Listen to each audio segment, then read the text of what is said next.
지난주에는 복음으로 사는 사람, 복음으로 사는 사람, 복음을 전하는 자로서 명심해야 할 마음의 자세를 말씀드렸죠. 복음 안에 있는 사람은 항상 줄 것이 있는 사람이라는 거예요. 우리는 복음 안에 있기 때문에 항상 줄 것이 있는 사람들이야. 줄 것이 있는 사람. 그 의식이 중요하죠. 복음 안에 있는 사람은 줄 것 중에서도 최고를 줄 수가 있다는 거예요. 최고. 우리에게 최고가 뭐예요? 예수 그리스도가 최고죠. 예수님의 마음이 최고죠. 이거를 주는 것보다도 더 귀한 것을 주는 게 없어. 그러니까 우리는 정말 마음에 이런 마음을 가져야 돼요. 그래서 어디 가든지 떳떳할 수 있어요. 부자들이라고 그래가지고 그 앞에서 기죽고 뭐 권세가 있다고 해서 기죽고 그럴 게 아니야. 그들은 우리가 전하는 복음이 필요한 사람들이에요. 그들은 정말 불쌍한 사람들이야. 그들은 돈 없으면 못 사는 사람들이기 때문에 돈 벌려고 안다라는 거야. 그들은 권력이 없으면 못 살기 때문에 권력을 쟁취하려고 그렇게 난리치는 거예요. 그런데 우리는 예수 그리스도로 말미암아 돈이 없어도 살 수 있는 거예요. 권력이 없어도 살 수 있는 사람이 되어졌어. 그러니 얼마나 복되냐는 거예요. 그러면 저와 여러분이 그런 사람이야. 이런 정체성을 분명히 갖고 나는 줄 것이 있고 최고로 줄 것이 있다. 이렇게 여기고 사시기 바랍니다. 복음을 나누어 주는 인생에게 넉넉히 주시는 것을 경험하는 사람이야. 우리 복음을 나누어 주면은요, 내가 거지 될 것 같죠? 내 주머니가 털릴 것 같죠? 안 그렇다는 거예요. 하나님이 주시는 것을 날마다 정말 생생하게 경험을 하는 거예요.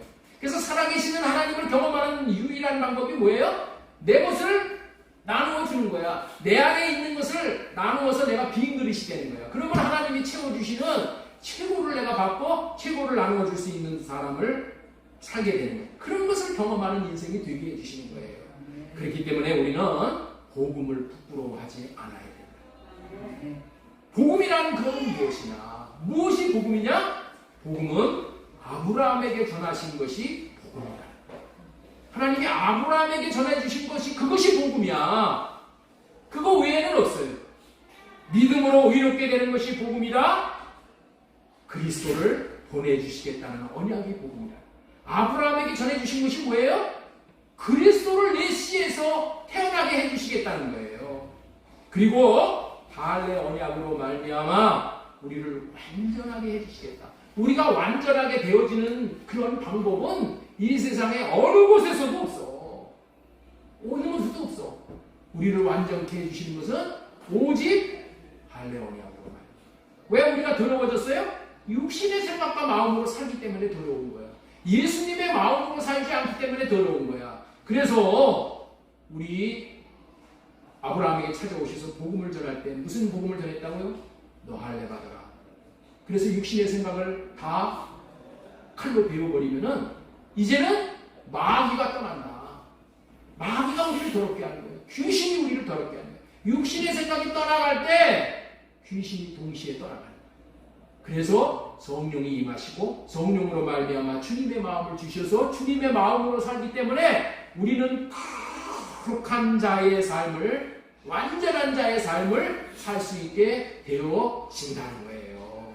오늘은 복음을 믿음으로 살라, 이런 제목으로 하나님의 말씀을 들어가도록 하겠습니다. 우리 한번 따라서 한번 하겠습니다. 복음을 믿음으로 살라. 복음을 믿음으로 살라. 복음을 믿음으로 살라. 복음을 믿음으로 살라. 지난주에는 복음으로 사는 삶에 대해서 말씀을 드렸는데 오늘은 복음을 믿음으로 살라. 우리가 누려야 할 소중한 것들을 누리지 못하는 그런 지금 시대에 지금 우리는 살고 있어요.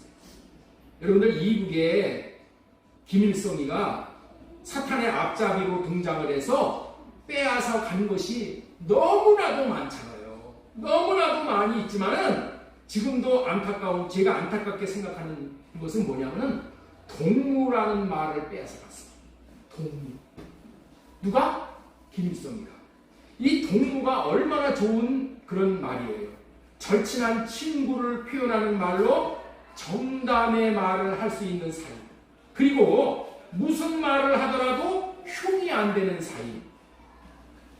웃을 일이 있을 때 같이 웃을 수 있고 슬픈 일이 있을 때 같이 슬퍼할 수 있는 그런 사이, 그리고 어려울 때 서로 돕고 도움을 받는 사이의 관계를 얘기하는 것이 그게 뭐냐? 그게 동무야, 동무. 그걸 친구라고 우리는 얘기하지만 친구보다도 더 정말 정다운 그런 말이 동무야, 동무.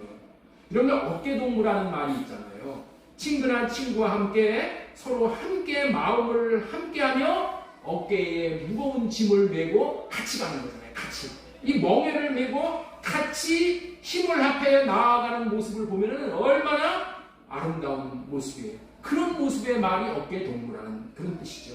그런 사이를 동무라고 하는 것이니 동무라는 말이 얼마나 좋냐는 거예요. 여하간 동무라는 단어는 참 좋은 친한 사이에 쓰는 말인데 지금 이 단어를 쓰는 사람은 우리나라에 전혀 없다시피 한 거예요. 왜냐하면은 동무라는 말이 좋다는 것을 안 김일성이가 이북에서 아무에게나 동무라는 말을 쓰게 한 거야. 아버지, 어머니를 부를 때도 아버지 동무, 어머니 동무, 어머니 동무 이렇게 함부로 동무라는 말을 쓰는 세상이 되어버렸어요. 심지어 할아버지에게도 할머니에게도 할아버지 동무, 할머니 동무 이렇게 말을 함부로 쓰는 그런 시대가 된 거예요. 그래서 남한에서는 그렇게 동무라는 말을 쓰는 자들은 공산당이고 빨갱이라고 여기는 때가 있었어. 여러분들이 잘 모르겠지만은 우리가 어렸을 때만 해도 이 동무, 아버지 동무, 어머니 동무 이렇게 흉내내면서 이거 다 공산당이라는 거예요. 왜? 김일성이가 그렇게 가르쳤고 그렇게 이북 사람들이 살기 때문에. 그래서 남한에 사는 사람 중에서 누가 동무라는 말을 쓰면은 야 이거 저거 공산당이구나, 저거 빨갱이구나, 저 간첩이구나 이렇게 오해를 받기 때문에 그 동무라는 좋은 단어를 쓸 수 없게 되어버렸어요. 지금 이 동무라는 단어를, 동무라는 말을 김일성에게 지금 도둑질 당해가지고 우리는 못 쓰는 거야. 여러분들 또 한 가지가 있어요. 또 한 가지가 뭐냐면 통일이라는 단어를 빼앗긴 거예요. 통일이라는 단어가 얼마나 좋은 말인가요? 그리스도 안에서 유대인이나 이방인이나 하나로 통일되어 구원을 받게 한다는 그 말이 너무나도 좋은 것과 같이 그리스도 안에서 하나가 될 수 있어 한 몸의 지체로 통일되어야 한다는 의미의 통일이라는 말은 너무나도 좋은 말이고 우리 신앙생활의 궁극적인 목표가 되어야 할 말인 거예요. 그런데 우리 기독교에서 지금 이 말을 쓸 수 없게 된 거예요.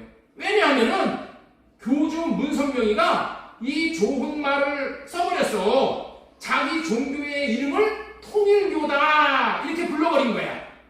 통일교, 통일교. 이 통일교라는 이 단어의 의미가 굉장히 좋은 거야. 통일을 내가 통일. 그래서 한국교회에서 이 좋은 통일이라는 말을 쓰면은 통일교 신자구나 이렇게 오해를 받을까봐 지금 통일이라는 얘기를 안 쓰는 거예요. 통일이라는. 그리고 좋은 단어를 빼앗긴 게 또 있어요. 그게 뭐냐면은 신세계라는 단어야. 신세계. 아담이 타락해서 빼앗긴 후 마침내 하나님께서 회복시켜 주시는 세계가 신세계예요. 신세계. 새로운 세계. 예수 그리스도께서 주시는 이 신세계에 들어가서 신세계를 누리며 신세계 안에서 산다는 의미의 표현이 신세계이니까 이 단어가 얼마나 좋은 단어예요. 그런데 이 단어를 지금 여호와 증인이 주로 사용하는 단어예요. 여호와 증인이 이렇게 책을 갖고 다니면서 지금 전도를 해요. 거기에 보면 파수대라는 책과 이 신세계라는 말들이 많이 나와. 그러니까 이 신세계라는 그런 용어를, 이 단어를 쓰게 되면 어떻게 되냐? 아, 저 사람 여호와 증인이구나. 이렇게 오해를 하는 거야. 이게 오해를 하는 거야. 그래서 여호와 증인 이날이라고 이렇게 몰리면은 교회가 문 닫아야 돼. 그러니까 오해를 받을까봐 이 신세계라는 말을 교회 안에서 쓸 수가 없는 거예요. 다시 말해서 여호와 증인에게 이 신세계라는 이 단어를 뺏겨버린 거예요. 너무너무 좋은 이 단어인데 동무도 그렇고 통일도 그렇고 신세계도 그렇고 좋은 말이고 이거 꼭 써야 되는 말이야. 근데 못 쓰고 있다는 거예요. 또 한 가지 한국교회 목사님들이 요한계시록을 잘 설교를 하지 않는 거예요. 왜냐하면은 이단들은 다 하나같이 다 요한계시록을 통해서 일어났던 거예요. 그래서 요한계시록을 공부하고 가르친다고 하면은 이단인 줄 오해받게 되므로 오해받기가 싫고 구설수에 오르기가 싫으므로 가르치지도 않고 배우려고도 하지 않는 성경이 요한계시록이 되어버린 거예요. 요즘에는 좀 나아졌지만은 제가 어렸을 때만 해도 요한계시록이 덮어놓고 살았어요. 그런 이유로 요한계시록에 담겨져 있는 놀라운 복음의 비밀을 누리지 못하고 있는 거예요. 그 결과로 장차 다가올 세계에 대해서 무방비 상태가 되도록 지금 방치되어 있다는 거예요. 이 교회가. 자, 또 한 가지 휴거라는 말을 빼앗겼던 거예요. 휴거. 여러분들 휴거라는 말 교회에서 지금 쓰고 있습니까? 다미 이 시한부 종말론자인 다미 선교회의 이장님 목사 때문에 지금 휴거라는 말을 안 써. 여러분들 있죠? 우리 예수님을 믿는 자들의 소망이 뭐냐? 휴거 되는 거야. 휴거.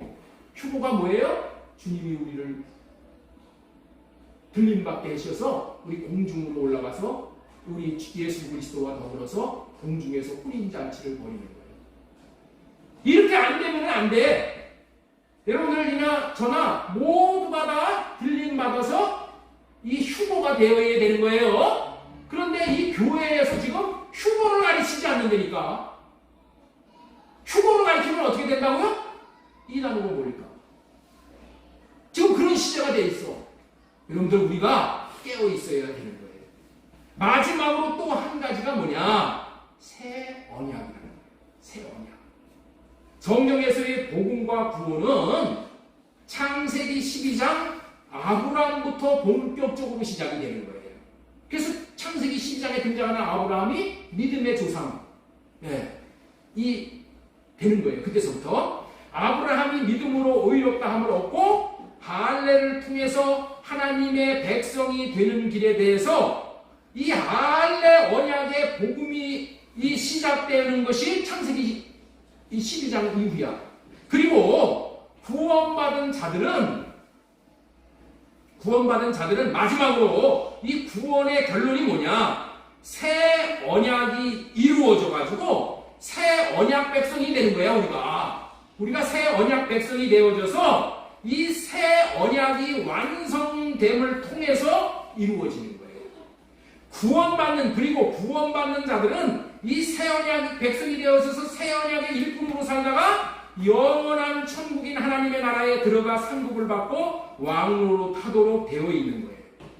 그러니까 우리가 잘 알아야 하는 것은 구약 시대의 모든 언약은 이 새 언약과 새 언약의 중보자 예수 그리스도를 향해 예수 그리스도를 바라보고 있는 거예요.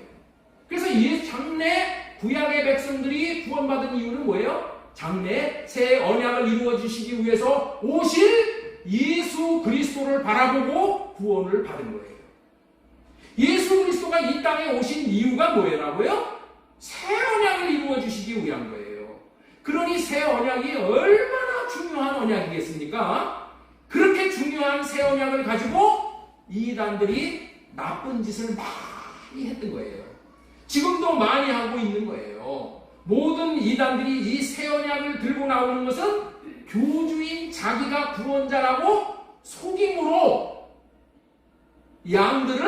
주님의 양들을 예수 그리스도로부터 도둑질해가지고 마귀에게 갖다 바치기 위한 그런 속임수에 다 넘어가서 그런 짓들을 다 하고 있는 거예요.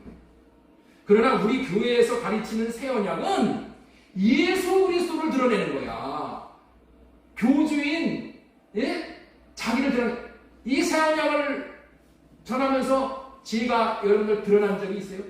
내가 대단하다, 내가 구원자다 이렇게 한 적이 있어요? 이렇게 안 해. 우리 교회에서 가르치는 새 언약은 어떤 새 언약이에요? 예수 그리스도를 드러내는 거야. 예수 그리스도. 예수 그리스도만이 새 언약의 중고 자라는 것을 가리키는 거야. 예수님이 하나님의 아들 그리스도로 오셔서 새 언약을 이루어 주시는 중보자라는 것을 가르치고 깨달아 알아 예수 그리스도로 말미암아 구원의 기쁨을 누리며 예수님의 마음을 받고 예수님의 마음을 누리며 예수님의 마음을 나타내며 살아가게 하는 거야. 그러나 이단들이 가르치는 새 언약은 교조, 자기 자신이 나오려고 자기의 이름을 드러내려고 그렇게 하는 것이라는 거예요. 그들은 자기가 구원자라고 속이려고 자기가 새 언약을 이루는 사람이라고 거짓말을 하는 거예요. 그래서 신천지의 이만희가 새 언약을 그렇게 강조를 하는 거예요. 이만희가 강대상에서 여기다 새 언약이라고 딱 붙이고 그거 하는 거예요. 네? 새 언약. 왜? 새 언약으로 말미암아 구원이 이루어진다는 것을 성경에서 낱낱이 증거를 하고 있는데 내가 새 언약을 이루는 사람이다. 이만희가 그렇게 얘기를 하니까 거기 안 가면은 다 구원 못 받는 줄 알고 겁을 줘가지고 다 거기에 지금 몰려들어가는 거예요. 그리고 거기 한번 들어갔다가는 못 나오는 거예요. 그렇게 거짓말을 하는 거예요. 그리고 하나님의 교회의 안상홍이가 자기가 하나님이라고 하면서 자기를 드러내. 여러분들 이 하나님의 교회에 가면은 안상홍이의 하나님하고 찬송가까지도 있어. 안상홍이가 하나님이래. 그 찬송가가 있다니까. 그래서 그 찬송을 하는 거예요. 자기가 자기로 말미암지 않으면 구원이 없다는 거예요. 그래서 한국 교회는 이런 자들이 얘기하는 새 언약을 얘기함으로 인해서 너도 이만희 제자구나. 너도 안상홍이 제자구나. 이런 소리를 듣지 않으려고 이런 오해를 받지 아니하려고 새 언약을 공부하지도 전하지도 않게 된 거예요. 새 언약을 전하면 좋은 시선으로 보지 않는 거예요. 그리고 새 언약을 전하는 것을 덮어놓고 그냥 덮어놓고 버리는 거예요. 그래서 새 언약이 한국교회의 회피 대상이 된 거예요. 섣불리 새 언약을 이야기하면 저처럼 이만희와 안상홍이 제자로 또는 이런저런 이단으로 오해를 받을까봐 새 언약 이야기를 안 하고 그 결과로 새 언약을 배울 때가 없는 것입니다.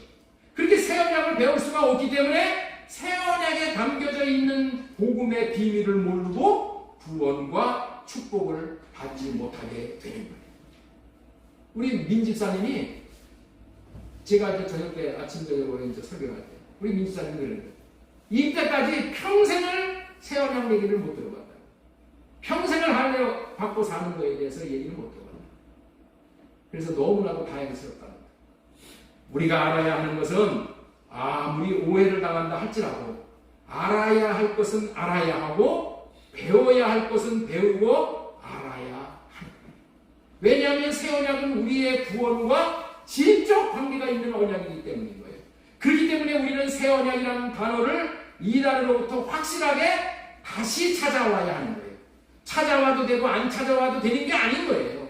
이단으로 몰리는 것이 무서워 새 언약을 가까이 하지 않으며 받아들이지 않으면 옛 언약은 첫 언약으로 밖에 살 수 없는 거예요. 다시 말해서 종교 생활을 할 수밖에 없다는 거예요. 하나님의 교회에 나와서 너 윤리적으로 착하고 의롭고 잘 살아라 이런 얘기밖에 할 얘기가 없는 거야. 새 언약으로 말미암아서 하나님이 주시는 이 생명을 받고 예수님의 마음을 받고 생명을 받아서 그 생명의 역사를 이루어가는 그러한 삶을 살아야 되는데 그걸 모르니까 뭘로 살아야 돼요? 첫 언약으로 살아요. 첫 언약. 그래서 첫 언약으로 사는 사람들은 뭐야? 죄 문제 해결하는 것이 제일 큰 거야. 죄 문제 해결하는 것이. 왜? 첫 언약으로 맨날 죄만 지니까 첫 언약에서 주시는 육신의 생각과 마음으로 매일 죄를 지니까 이 너무나도 마음이 그냥 답답한 거야. 그러니까 하나님 오늘도 내가 죄를 지었습니다. 예? 이 죽일 놈을 용서하여 주시고 이제 다시는 이제 이렇게 죄 짓고 살지 않게 해주세요. 그리고 와서 여기 와가지고 일주일 동안 그렇게 살다가 여기 와서 회개하고 눈물을 코 흘리고 그럼 뭘 은혜를 받은 것 같아. 그렇다고 해서 바깥에 나와가지고 이제 다시는 내가 말씀대로 살겠습니다 라고 여러분들이 결심한다고 해서 바깥에 나가서 말씀대로 살아지는 겁니까? 아니에요. 내가 결심한다고 하나님의 말씀대로 살아진다면은 그거는 기적인 거예요. 하나님의 말씀은 인간이 육신의 생명으로 지킬 수 없는 거예요. 그래서 어떻게 돼요? 새 언약이 이루어져서 주님이 하나님의 말씀을 지킬 수 있는 마음을 주셔야지 그 마음으로만 하나님의 말씀을 지킬 수 있게 되어집니다. 그래서 생명의 역사가 이루어나는 거예요. 우리는 무엇보다도 구원받고 구원의 감격으로 살아야 하는 것인데 이런 축복은 할례 언약의 추종자로 새 언약의 중보자로 오신 예수님이 왜 육신을 입고 이 땅에 오시고 성령 안에서 다시 오신 이유를 알아야 하는 거예요. 예수님이 이 땅에 초림으로 오시고 성령 안에서 성령으로 다시 오시는 거예요. 이 이유를 알아야 되는 거예요. 지난주에 호인이 아버지 김시혁 선교사님이 보내주신 카톡을 장문의 글로 제가 받았어요. 자주 이런 글을 보내주셔요. 그래서 제가 선교지 1번에 대해서 알지 못하는 것을 많이 배우게 되게 되더라고요. 내년 7월까지 거주를 할 수 있도록 비자가 이제 연장이 되었어. 그래서 그런 것들을 비롯하여서 기도로 도와야 할 내용을 많이 보내주셨어요. 호인이 아버님은 정말 글을 잘 쓰시는 분이에요. 정말 잘 써요. 글을 잘 쓰시는 것을 통해서 야, 우리 호인이 아버님이 대단하게 지혜스럽고 탁월하시다 이렇게 생각하면서 우리 호인이가 왜 이렇게 머리가 좋고 이렇게 탁월한지를 내가 알 수 있게 되었어요. 아버지라는 것은 그렇다는 얘기죠. 이번에도 정말 글을 잘 쓰셔서 보내주셨는데 일본에서 선교사 생활이 얼마나 바쁜데 그런 가운데서도 장문의 글을 보내주셨는데 나도 답장을 보내드려야 되잖아요. 무슨 내용으로 보낼까 하고 기도하는 마음으로 이렇게 며칠 지나서 주님께서 내가 이렇게 이런 뜻으로 보냈으면 좋겠다라는 마음을 주셨어요. 그 마음이 뭐냐? 네가 할례 언약과 새 언약을 어떻게 알게 되었고 어떻게 누리고 있고 이런 내용을 전하고 현재 우리 교인들이 전하고 있는지 보내라는 마음을 주셨어. 그래서 그 내용을 쫙 적어가지고 장문의 글을 써서 보냈어요. 그리고 이 복음을 알고 누리라고 우리 주영환 목사님에게도 내가 좀 보내드렸어요. 우리 주영환 목사님에게도. 그런데 이 보내드리고 나서 좀 고민이 생긴 거야. 고민이. 무슨 고민이 생겼냐면은 김시혁 선교사님이 보시고 나서 이 할례 언약과 새 언약에 대해서 오해를 하시지 않을까.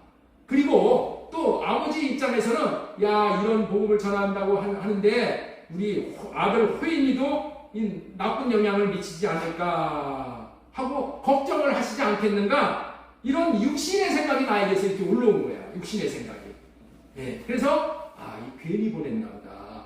이게 문자로 보내는 것이 아니라 참 복음을 전하려면은 이 만나서 얼굴과 얼굴을 맞대어서 전해야 하는데 내가 서둘렀나 하고 생각이 들었지만은 모든 육신의 생각을 할례를 구하여 갖고 선입관을 갖지 않고 믿음으로 잘 받아들일 수 있도록 주님이 그 마음을 만져주시고 들을 수 있는 마음을 주셔서 오해하지 않기를 기도하고 있었어요.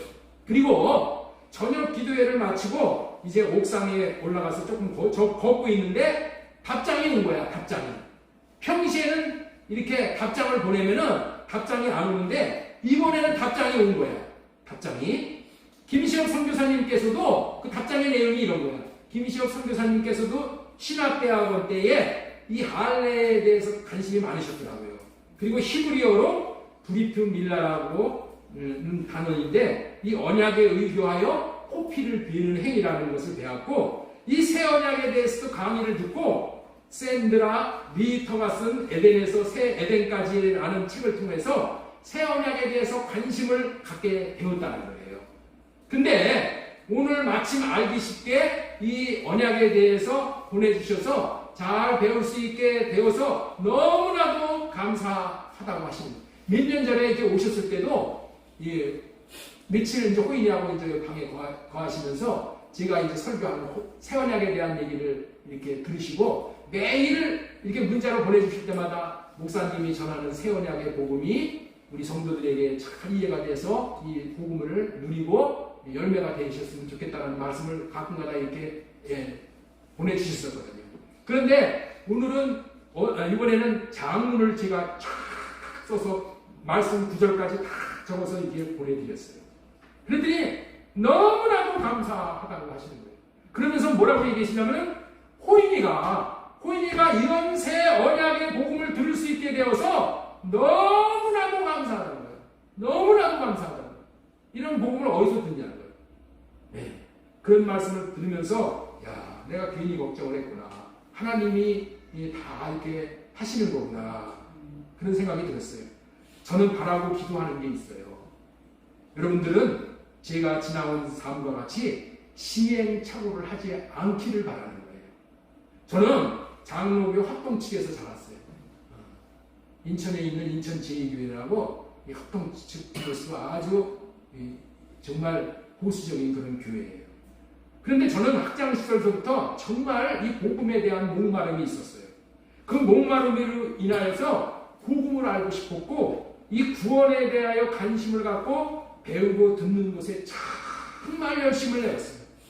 그런데 그 많이 배운 지식과 그 과정을 통하면서 지금 무엇을 배웠는지 뒤돌아보면 남은 것이 없어. 내가 이 수십 년 동안 설교를 들은 것들이 내가 무슨 설교를 들었나 이게 남은 것이 없어. 남은 것이 없어.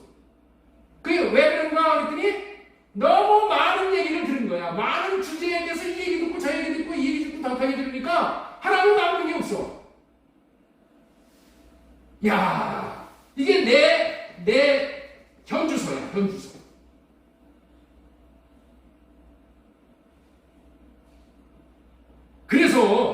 그래서 이 복음에서 나오지 않는 지식이 나의 갈 길에 오히려 장애물이 된다라는 그런 생각이 또 있고, 이런 안타까운 경험을 통해서 여러분들에게 이 복음을 단순화시켜서 손에 잡을 수 있는 이 진리의 복음을 전해드리고요. 한 손에 딱 움켜쥘 수 있도록.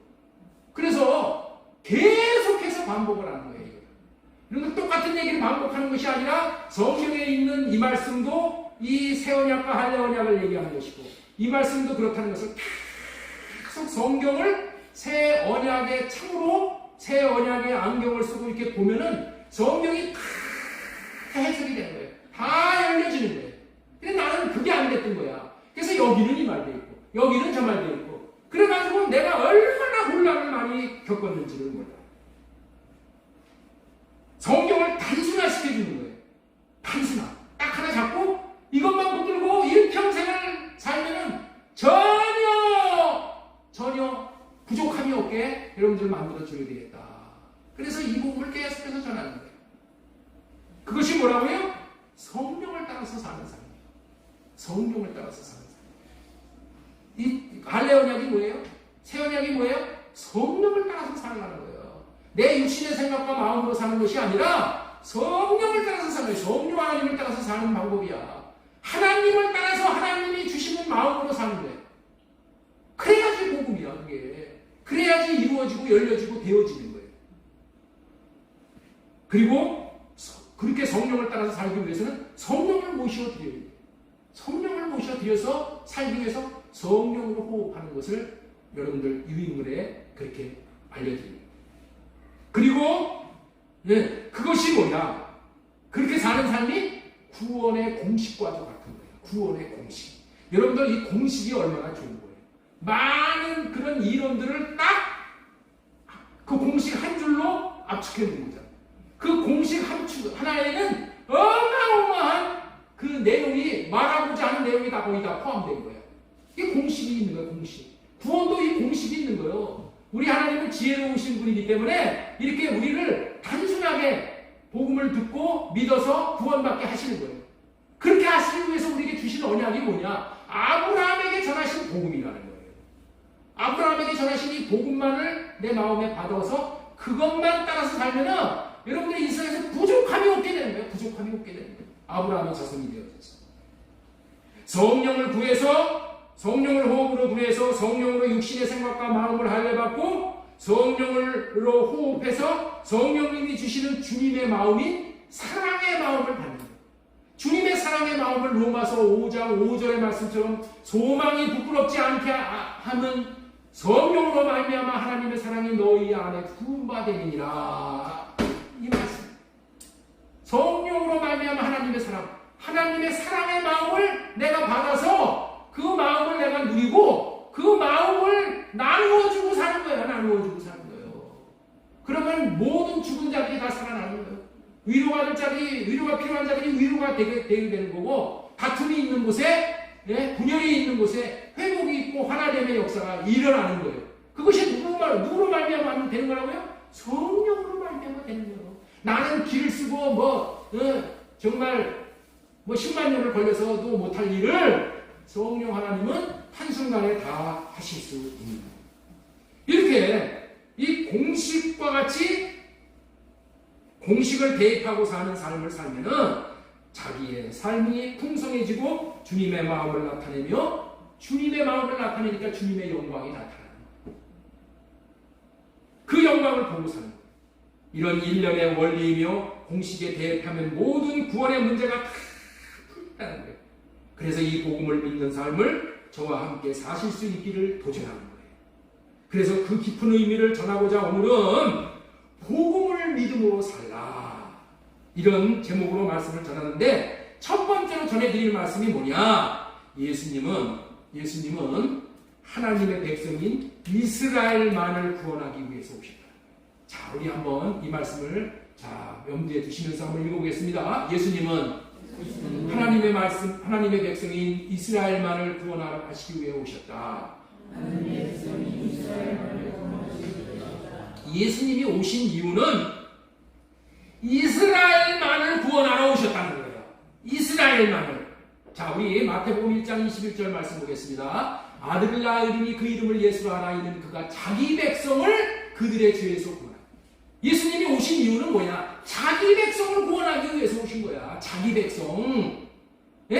자기 백성을 구원하러 오신 것인 줄 믿으시기 바랍니다.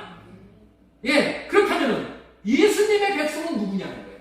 예수님의 백성, 이스라엘 백성을 말하는 거예요. 그래서 오직 이스라엘 백성만 구원하러 오신다고 하는 거예요. 마태복음 2장 6절 보겠습니다.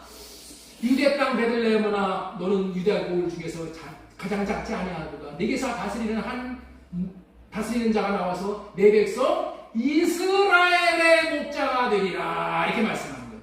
이스라엘의 목자가 되시기 위해서 오신 거야. 이스라엘의 목자가 되어서 이스라엘을 구원하기 위해서 오셨다는 거예요. 이스라엘 백성만 구원하기 위해서 오셨다는 거예요. 예수 그리스도는 이스라엘 백성의 목자가 되기 위해서 오신 거야. 이스라엘 백성 외에 다른 사람들을 위해서는 보냄을 받지 않았다고 말씀을 하시는 거예요. 자, 우리 마태복음 15장 24절 보겠습니다. 예수님께서 대답하여 이르시되 나는 이스라엘 집에 잃어버린 양 외에는 다른 데로 보내심을 받지 아니하였노라. 여러분들 너무나도 중요한 말씀입니다. 이스라엘 집에 잃어버린 어린 양만 구원하기 위해서 오신 거예요. 누구만 구원하러 오신다고요? 이스라엘 집에 잃어버린 자만 구원하러 오신다니까. 여러분, 이 말씀을 이렇게 강조하는 이유가 조금 있으면 알게 돼. 이스라엘만 구원하러 오셨다니까. 이스라엘 집에 잃어버린 양들만 구원하러 오신 거야. 그래서 목자로 오시는 거예요. 자, 이스라엘 집에 잃어버린 양을 구원하기 오셨는데, 야곱과 같은 간사한 자도 이스라엘 백성 만들어주시기 위해서 오신 거예요. 자, 창세기 32장 28절 보겠습니다. 그가 이르되 내 이름을 다시는 야곱이라 부를 것이 아니요 이스라엘이라 부를 것이니.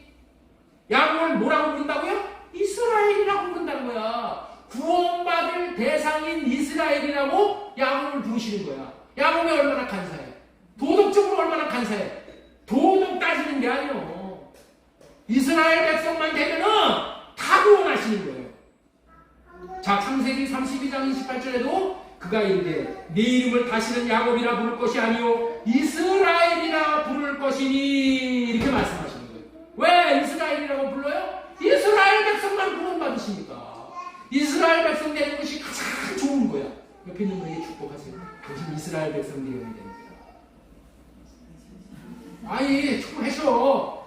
당신은 이스라엘 백성 되셔야 됩니다. 자, 그렇다면은 이스라엘 백성만 구원하시는데 이스라엘 백성은 구체적으로 누구를 말하는 거냐는 거예요. 이스라엘 백성이 누구를 말하는 거냐는 거예요. 답은 아브라함과 이삭과 야곱의 자손들을 말하네. 왜 이들만이 구원하시고자 하는 이스라엘 백성인가요? 왜 이들만 구원하시고자 하는 이스라엘 백성인가요? 구원은 아브라함에게 전하신 복음을 믿어야 구원인데, 뭘 믿어야 구원이라고요? 아브라함에게 전해주신 복음을 믿어야 구원이야. 이 아브라함에게 전하신 복음을 믿는 자들이 누구였었다고요? 아브라함과 이삭과 야곱이야. 이들만 복음을 믿었어. 이 복음을 믿은 이들과 이들의 자손만 구원의 대상이 되는 거예요. 이스라엘 백성은 아브라함과 이삭과 야곱에게 전하신 복음을 믿는 자들이기 때문에 아브라함과 이삭과 야곱의 자손들만 구원하실 대상인 거예요. 그들이 이스라엘 백성인 거야. 이스라엘 백성이 뭐라고요? 아브라함에게 전하신 복음을 믿는 자들이 이스라엘 백성이란 말이에요. 그게 아브라함의 자손, 이삭의 자손, 야곱의 자손이란 말이에요. 출애굽기 2장 24절에는 아브라함과 이삭과 야곱에게 하신 언약을 기억하신다고 하셔요. 하나님은 뭐만 기억하신다고요? 아브라함과 이삭과 야곱에게 하신 언약만을 기억해. 기억한다는 말은 아브라함과 이삭과 야곱에게 하신 약속을 믿고 사는 자들을 기억하신다라는 말씀인 거예요. 그런 자들을 이스라엘 자손이라고 하는 거예요. 출애굽기 2장 4절 말씀 보겠습니다. 2장 24절 하나님이 그들의 고통 소리를 들으시고 하나님이 아브라함과 이삭과 야곱에게 세운 그 언약을 기억하사. 하나님은 한 번 하신 언약을 잊지 않으시고 이 언약 때문에 어떻게 된다고요? 하나님이 이스라엘 자손을 돌보셨고, 언약 때문에 이스라엘 자손을 돌보셨고, 뭐야? 언약을 믿는 자들을 이스라엘 백성 삼아서 다 예수 그리스도를 목자로 보내서 구원하시겠다는 그런 말씀이죠. 아브라함에게 전하신 세 가지 언약, 다시 말해서 복음을 믿는 아브라함과 이삭과 야곱의 자손을 이스라엘 자손이라고 하는 거예요.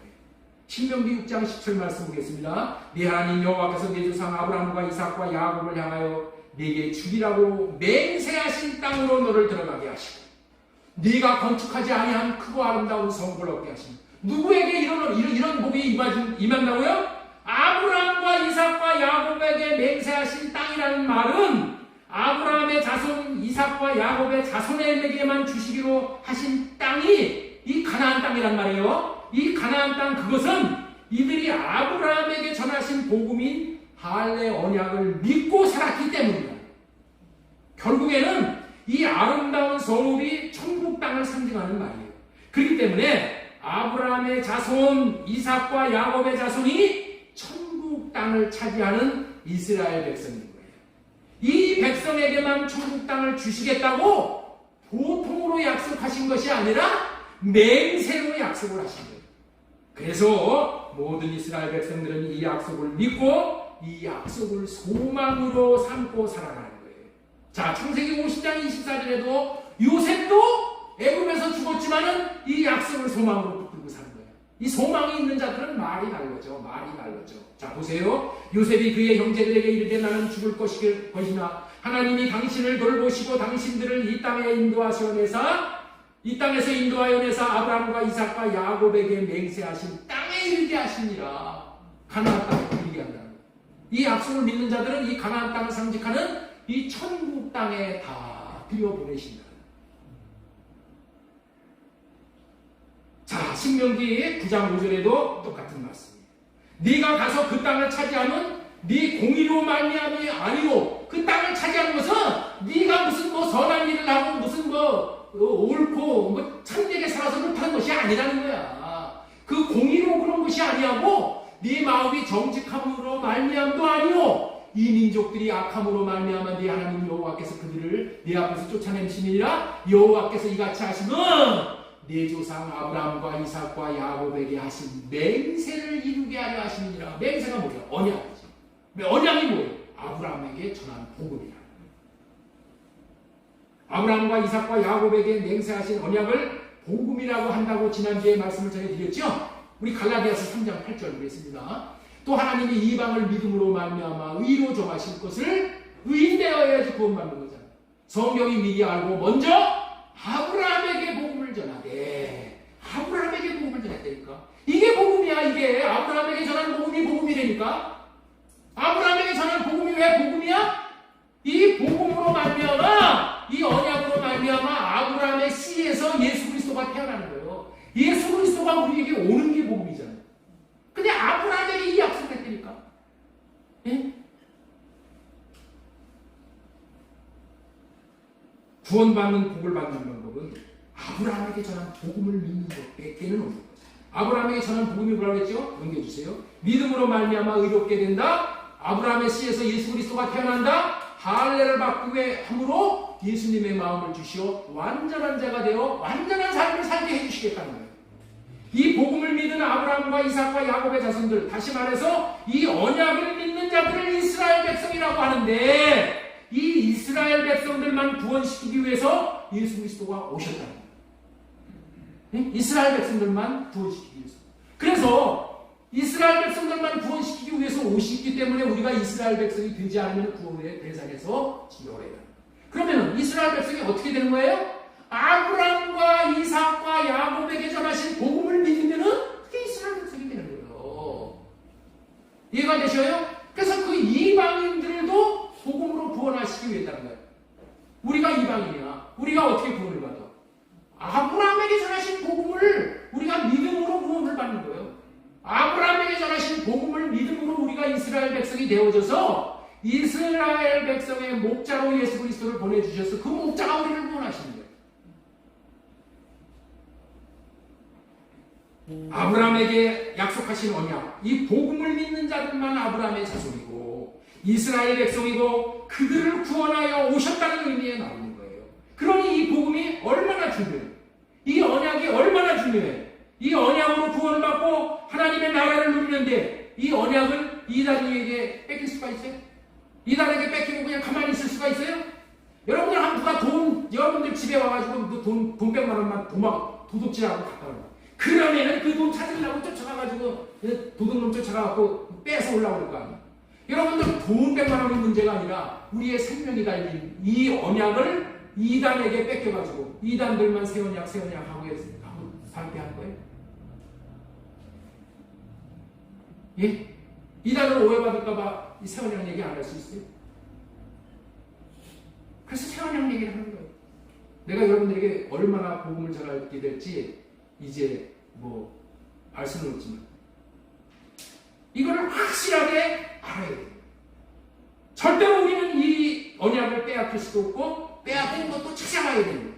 제가 할례 언약과 새 언약을 전해서 여러분들이 믿어야 아브라함의 자손이 되는 것인데 이스라엘 백성이 되는 것인데 주위에서 이상한 눈으로 쳐다본다고 이단으로 몰릴 가능성이 있다고 해서 이 복음을 전하지 않을 수가 있냐? 예? 그러면 안 되지.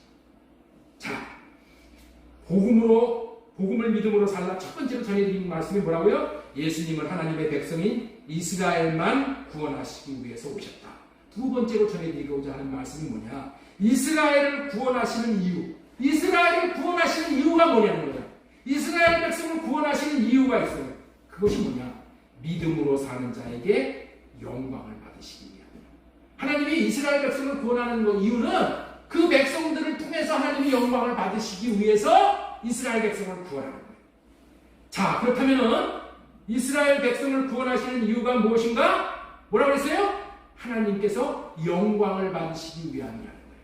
이 하나님이 영광을 받으시는 것은 어떻게 할 때 하나님이 영광을 받으시는가? 여러분들이 무슨 돈을 무슨 몇천만 원을 쌓았다가 교회에다 헌금한다고 해서 영광을 받으시는 게 아니야.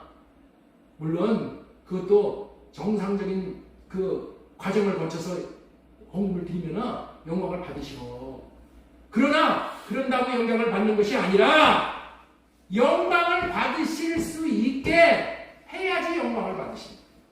하나님이 언약하신 복음, 아브라함에게 언약하신 대로 언약을 믿고 삶으로 인하여 하나님이 나타나셔서 이루어 주시는 복을 받은 자들이 돌리는 영광만 하나님이 받으시는 거예요. 네? 다시 말씀을 드립니다. 하나님이 언약하신 복음, 이 복음으로 아브라함에게 언약하신 이 언약을 믿고 삶으로 인하여서 하나님이 나타나 주셔서 하나님이 나타나서 이루어 주시잖아요. 이루어 주신 그런 기적이 있잖아. 기적을 받은 자들이 하나님이 나에게 이런 은혜를 베풀어 주셨습니다. 하나님이 나에게 새 언약을 이루어 주셔서 이런 복음을, 이런 영광을 받게 해주셨습니다 하고 하나님 앞에 영광을 돌릴 때 그 영광만 받으신다는 거예요. 자, 마태복음 15장 31절 보겠습니다. 말 못하는 사람이 말하고 장애인이 운전하게 되고 다리 저는 사람이 걸으며 매인이 보는 것을 우리가 보고 놀랍게 여겨 이스라엘의 하나님께 영광을 돌리니라. 이스라엘의 하나님께 영광을, 이스라엘 백성들이 드리는 영광만 하나님이 받으신다니까. 여러분들 이제 예배는 누가 영광을 돌릴 수 있냐? 예배를 드릴 수 있는 대상은 누구냐? 구원받은 자만 하나님 앞에 영광을 돌리는 거예요. 이스라엘 백성만 하나님 앞에 예배를 드릴 수가 있어. 무슨 얘기인지 아세요? 이스라엘 백성들만 하나님 앞에 영광을 돌린다니까. 그래서 여기서 예배를 드리지 못하고 다 떠나죠? 왜 떠나는 건지 아세요? 아직 이스라엘 백성이 안 됐기 때문에. 아직 복음을 안 믿었기 때문에. 그래서 먼저 복음을 믿고 이스라엘 백성이 되어져서 하나님 앞에 예배 드리는 그 예배를 하나님이 받으신다니까. 이 굉장히 중요한 말씀이에요. 이스라엘 백성이 올리는 영광만 받으신다니까. 이 말의 급힌 의미가 무엇이냐? 할례 받은 자들이 드리는 예배만 영광을 받으시는 거야. 한마디로 말하면. 네? 내 생각대로, 내 정욕대로 예배를 드리는 것이 아니라 할례 받고 주님의 마음을 받아서 주님의 마음으로 예배를 드리는, 영과 진리로 예배를 드리는 예배만 하나님이 받으시는 거예요. 자, 41장 13절 이스라엘의 하나님이 여호와를 영원부터 영원까지 송축할지어다. 이스라엘의 하나님, 이스라엘 백성이 드리는 예배만 받으시는 하나님. 자, 시편 68장 35절 하나님이여 위엄을 성소에 나타내시며 이스라엘의 하나님은 그의 백성에게 힘과 능력을 주시나니 하나님을 찬송할지어다. 이스라엘 백성들. 시편 106편 48절 여호와 이스라엘의 하나님을 영원부터 영원까지 찬양할지어다. 이스라엘 하나님을 찬양하는 거예요. 이스라엘 하나님. 누가? 이스라엘 백성들이. 이스라엘 백성들만 이스라엘 하나님을 찬양한다니까. 우리가 이스라엘 백성이기 때문에 하나님을 찬양하지, 부울이 하나님을 찬양해? 저 중들이 하나님을 찬양하는 거 봤어요? 그 찬양을 못하고 찬양회가 안 받으셔. 찬양에서 안 받으시니까 그냥 시큰둥해서 답답한 거예요. 하나님이 말씀하시고 말씀하신 대로 이루어진 것만을 영광으로 받으시는 분이 하나님이시죠. 무슨 의미냐는 거예요. 무슨 의미냐는 거예요.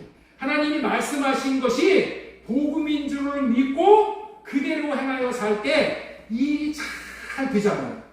그래서 잘된 결과를 주신 하나님 앞에 감사합니다 라고 영광을 돌리는 그 영광만 받으신다는 거예요. 그렇기 때문에 말씀하신 약속인 복음대로 사는 이스라엘 백성들만 영광을 돌릴 수가 있는 거예요. 이해가 되셔요? 이해가 되시죠? 여러분들 이 진리가 내가 너무 빨리 말씀을 하기 때문에 여러분들 아직 이해가 안 되고 깨달아지지 못하면 다 소용이 없는 거예요. 깨달아질 수 있도록 영상을 한번 또 잘 들으세요. 하나님은 이스라엘 백성들이 올려드리는 영광만 받으시는 분이에요. 이 말의 의미를 성령으로 말미암아 깨달을 수 있기를 바랍니다. 자, 예를 들면은 여러분들에게 이런 예를 들면은 이해가 빠를 거예요. 그래서 여러분들에게 이 말씀을 예화로 드리니까 잘 들어보셔요. 야구 경기를 할 때 이 타자는 감독이 주는 사인대로 감독을 따라서 때리든가 말든가 해야 되는 거예요. 이 만루가 되었어. 이 베이스가 다 차버렸어. 만루가 되어서 있는 상황에서 타자로 나온 선수에게 감독이 뭐라고 했냐면, 야, 너 본드 대라. 본드 대가지고 한 명씩 이렇게 이제 들어와서 점수 올리자. 이제 그랬단 말이야. 그런데 그 사인을 받은 타자가 본드를 대지 않고 그냥 오는 볼을 때려버렸어. 때려버렸는데 우연히도 이 볼이 어떻게 되냐면 홈런으로 넘어가 버렸어. 감독은 본드 대라고 했는데 볼이 좋다 보니까 지 마음대로 때려가지고 홈런을 날려버려가지고 1구에 몇 점이 났어? 4점이 났어. 4점. 그렇죠? 만루 홈런을 때렸단 말이야. 그 장면을 본 관중들은 그냥 환호성을 치며 잘했다고 박수를 치면서 열광을 하는 거예요. 자, 여기서 보세요. 이렇게 얻은 점수를 감독이 좋아할까요? 예? 이렇게 얻은 점수를 많이 났다고 감독이 좋아하냐는 거예요. 아니요. 조문애기 감독은 홈런 친 것이 좋아서 좋아할지 모르지만은 명 감독은 그렇게 여기지 않고 감독을 무시하고 모욕한 것으로 받아들여서 감독이 화가 치밀어 오고, 이 명 감독이 화가 치밀어 오고, 감독은 본드를 대라고 했는데 감독의 말을 듣지 않고 홈런을 친 타자를 감독에게 도전한 것으로 받아들입니다. 감독을 무시하고 감독에게 반역을 한 것으로 여겨 징계를 때려버립니다. 그리고 다음 경기에는 그런 타자를 내보내지 않는 거예요. 왜냐하면 이번에는 우연히 좋은 결과를 냈지만은 그런 식으로 감독의 말을 듣지 않고 제 마음대로 하면은 다음에는 반드시 팀에 큰 해를 끼치게 되기 때문입니다. 마찬가지 원리야. 마찬가지 원리. 하나님은 하나님의 약속의 말씀을 듣고, 다시 말해서 복음의 말씀을 듣고 순종하여 좋은 결과를 가지고 하나님 앞에 나아가서 하나님이 하라고 내가 했더니 이렇게 결과가 좋았습니다 라고 하나님에게 영광을 돌립니다. 예? 이루어진 결과가 모두 하나님으로 말미암아 이런 결과가 왔습니다 라고 하나님이 하셔서 이렇게 됐습니다 하고 하나님 앞에 영광을 돌리는 그 영광만 하나님이 받으시는 거예요.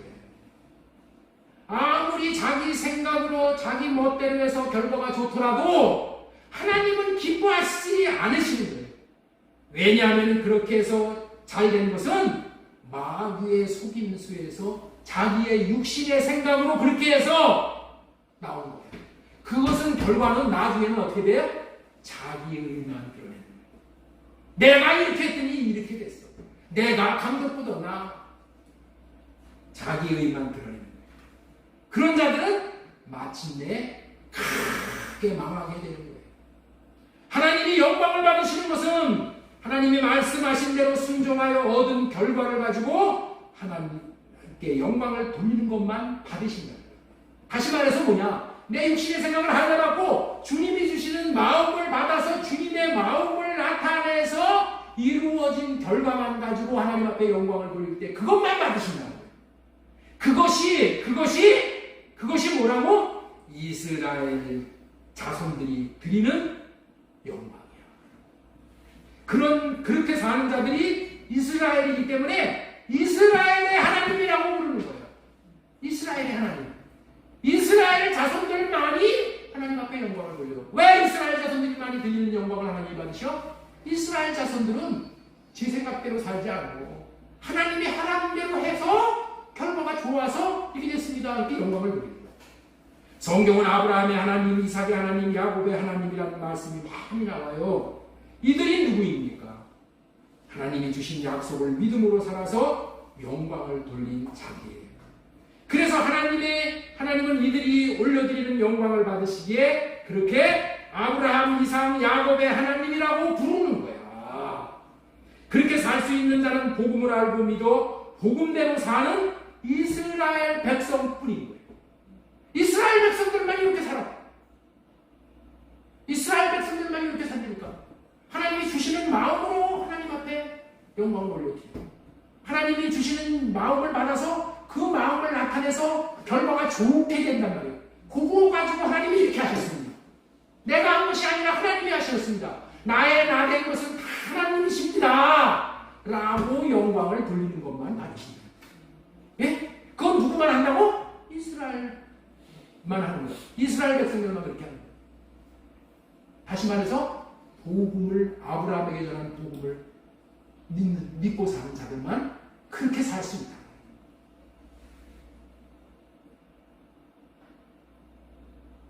그렇기 때문에 언약대로 복음대로 복음을 믿고 살아야 하는 거예요.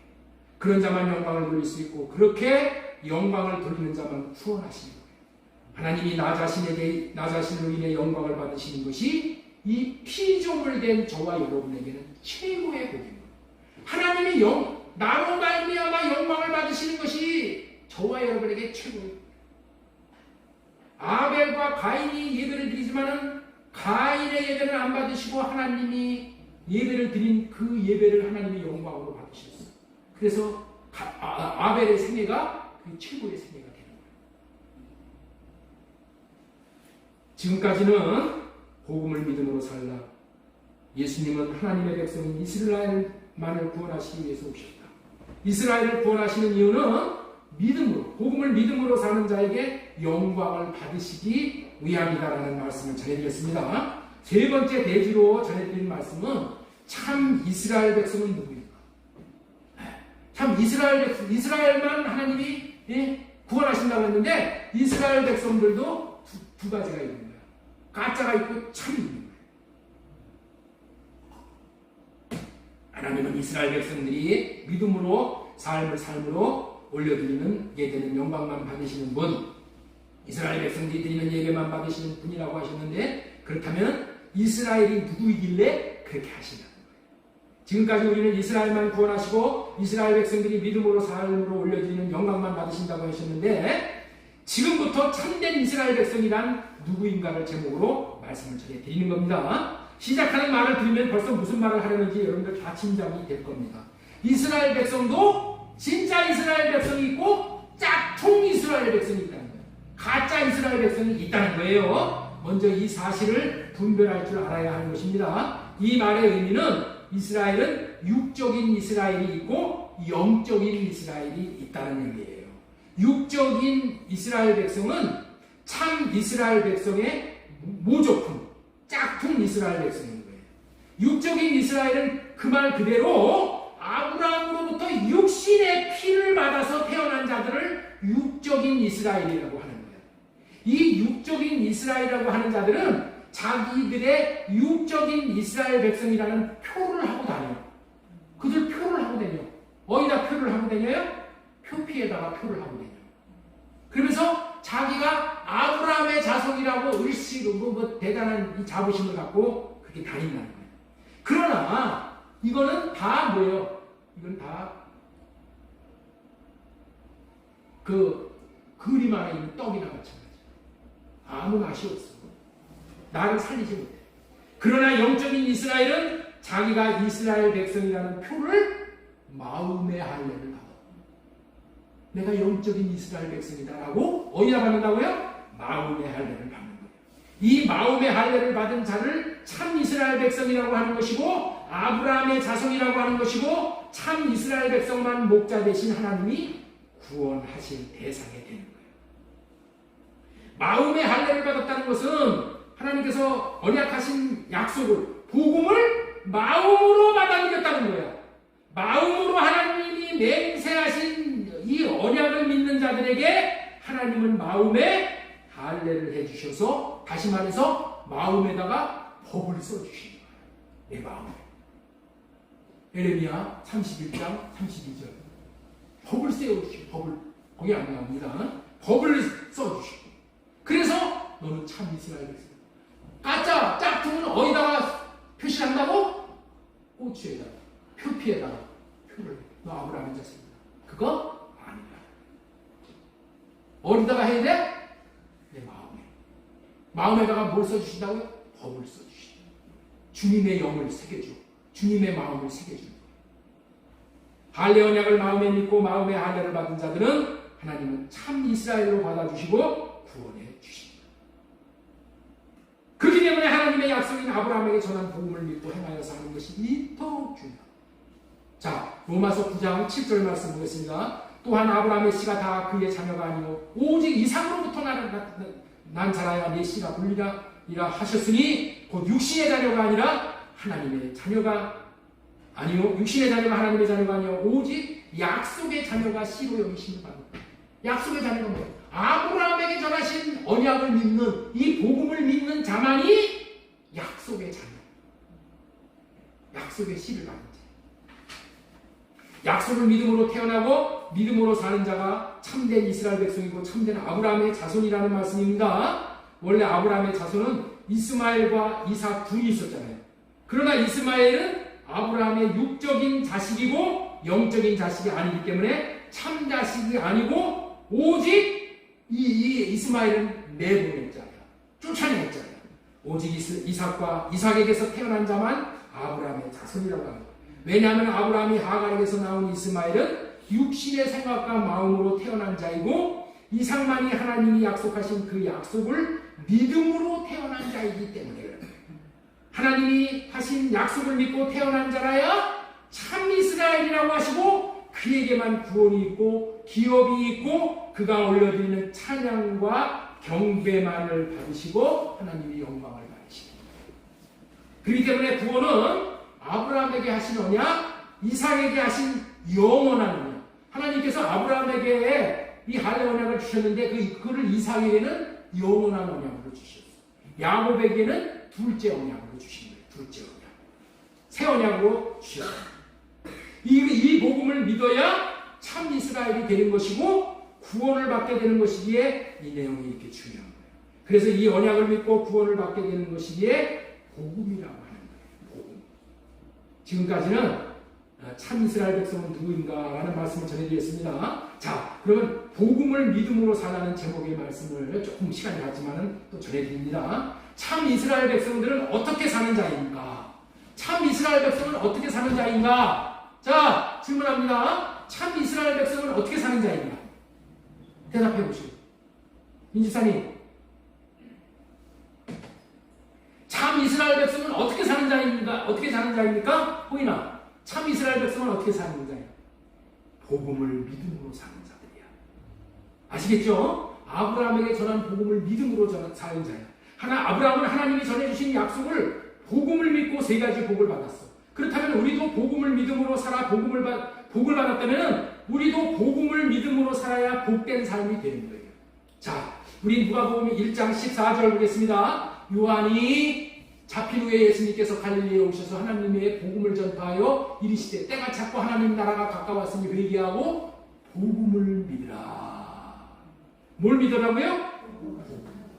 나는 여러분들에게 복음을 온 마음을 다해 전하고 있는데 그렇게 전하는 이유가 있는 거예요. 그 이유는 단지 복음을 아는데 그치지 않고 복음을 믿음으로 살기를 바라는 거예요. 복음을 믿음으로 살기를 바라는 거예요. 복음을 믿음으로 어떻게 하길 바란다고요?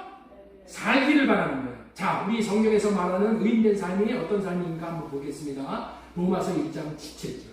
복음에는 하나님의 의가 나타나서 믿음에 이르게 하니 기록된 바 오직 의인은 믿음으로 말미암아 살리라. 의인은 복음을 믿음으로 말미암아 사는 것이 의인이야. 이렇게 사는 것이 의인의 삶이라니까. 우리는 어떻게 사는 거라고요? 복음을 믿음으로 사는 거예요. 우리는 어떻게 산다고요? 복음을 믿음으로 살아요. 여러분들이 일주일 동안 나와서 어떻게 살아야 돼요? 복음을 믿음으로 살아요. 예? 아시겠죠? 복음을 믿음으로 사는 거예요. 복음을 믿으면 어떻게 되냐? 복음을 믿으면 어떻게 되냐? 주님이 나타나시고. 주님이 나타나신다니까.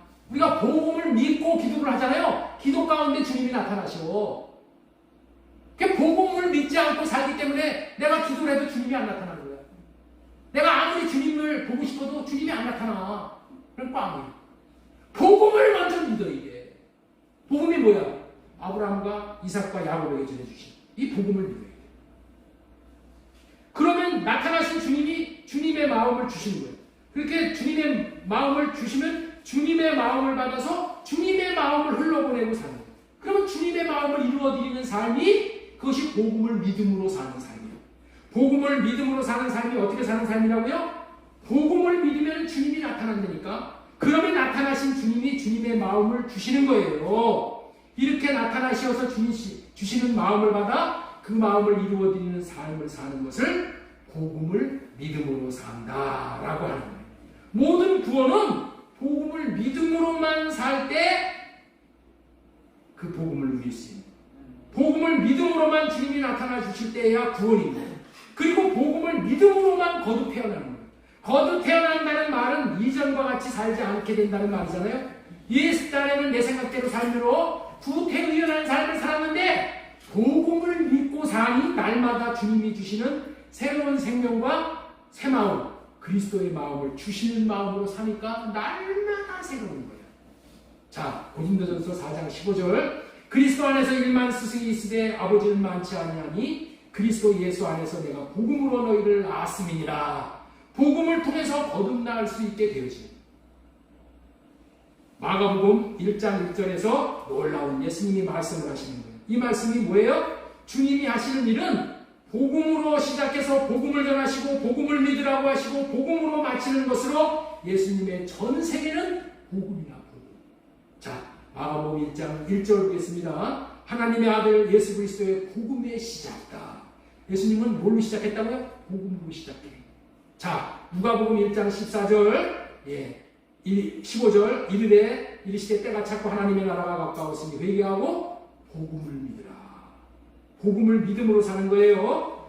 복음의 시작이라고 말씀하신 대로 예수님 자신이 복음을 믿음으로 사시고 마침내 이 땅에서 모든 사명을 마치시고 결론적으로 하신 말씀은 복음을 전파하라. 복음을 믿음으로 살라. 마가복음 16장 우리 15절 또 이르시되 너희는 온 천하에 다니며 만민에게 복음을 전파하라. 믿고 세례를 받는 사람은 복음을 믿고 세례를 받는 사람은 구원을 복음을 믿고 세례 받는 것이 뭐라고 그랬죠? 할례 받는 거예요.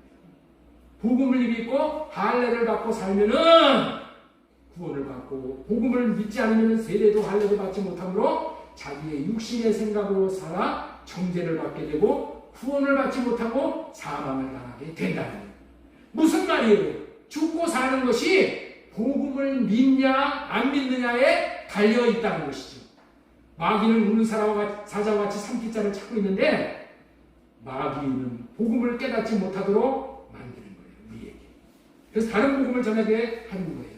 자, 여기까지만 하고 마지막으로 복음을 믿음으로 살라는 말씀을 전해드렸는데 복음을 믿음으로 산다는 말이 무슨 뜻입니까? 이 말씀을 잠깐 전해드리고 끝내겠습니다. 자, 이제까지 다 여러분들 있죠? 그냥 비몽사몽간에 들으신 분들도 이거 하나만 딱 잡으세요. 이거 하나만 보세요. 복음을 믿음으로 살아야지 구원인데 복음을 믿음으로 산다는 것이 무슨 의미인가? 자, 다시 한번 말씀드립니다. 지금부터 전해드리는 말씀이 무슨 말이라고요? 복음을 믿음으로 산다는 말이 무슨 의미인가? 이거 알아야 돼요. 복음을 믿음으로 산다는 말의 뜻이. 자, 복음을 믿음으로 산다는 얘기는 무슨 말이냐? 자, 복음이라는 것은 아브라함에게 전해주신 것이 복음이라고 전해드렸고 오늘 설교 제목은 그 복음을 믿으라는 설교를 지금 하고 있는 거예요. 아브라함에게 약속하신 이 복음을 믿기만 하면 그 약속을 이루어 주신다는 말이야. 복음을 믿으라는 말은 어떤 의미냐면 하나님이 아브라함에게 하신 약속을 너희들에게 이루어 주실 것을 믿으라는 말이에요. 이해가 되셔요? 복음을 믿으라는 말은 하나님이 아브라함에게 하신 약속을 너희들에게 이루어 주실 것을 믿으라. 그런 말이야. 복음을 믿음으로 산다는 그 말은 하나님이 아브라함에게 약속한 아브라함의 씨로 말미암아 그리스도를 보내주실 것을 믿으면 그리스도가 오시어 그리스도로 말미암아 마음에 할례를 베풀어 주시는 거예요. 자, 복음을 믿으면 어떻게 된다고요? 복음을 믿는 게 뭐라고? 예수 그리스도가 아브라함의 씨에서 태어날 것이라고 약속해 주셨죠? 복음을 믿으면 그렇게 태어난 예수 그리스도가 내게 오신다는 거야. 내게 오셔서 어떻게 하냐? 내 육신의 생각을 할례시켜 주시는 거야. 네? 복음을 믿으면 예수 그리스도의 아브라함의 씨에서 태어나신 예수 그리스도가 내게 오셔서 나에게 육신의 생각을 성령으로 말미암아 할례를 시켜줘요. 할례를 시켜주시면 무슨 일이 벌어지냐? 주님의 마음을 내게 부어주신다. 이렇게 부어주셔서 내가 주님의 마음으로 살 수 있게 해 주시겠다. 이렇게 해 주시겠다. 그 말이 뭐라고요? 복음을 믿으라는 얘기야. 그 복음을 믿으라는 말은 그 약속을 아브라함에게 하신 약속 복음을 너에게 이루어지게 해주실 것이라는 것을 믿으라는 얘기야. 아니 아브라함이 복 많이 받으면 무슨 소용이 있어? 야곱, 이삭, 야곱, 다 복 많이 받으면 무슨 복이 무슨 있어? 내게 복이 이루어지지 않으면 나하고 상관이 없는 거예요. 이 복음이 내게 상관이 없어. 그런데 복음을 믿으라는 말이 뭐냐?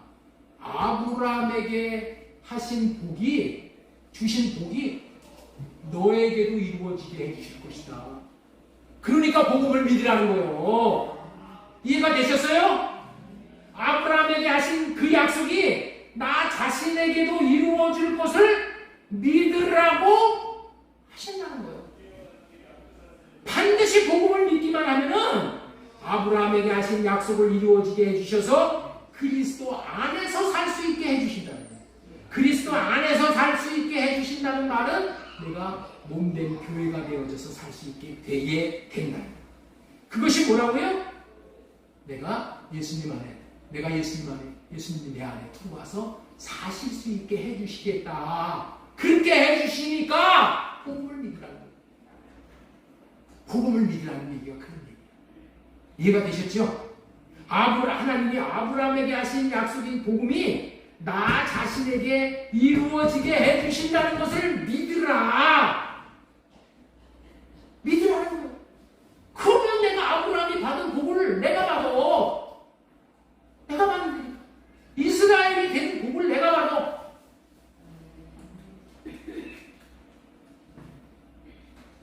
예, 시간이 많이 갔으니까 나머지는 다음 주에 하고 여기서 마치겠습니다.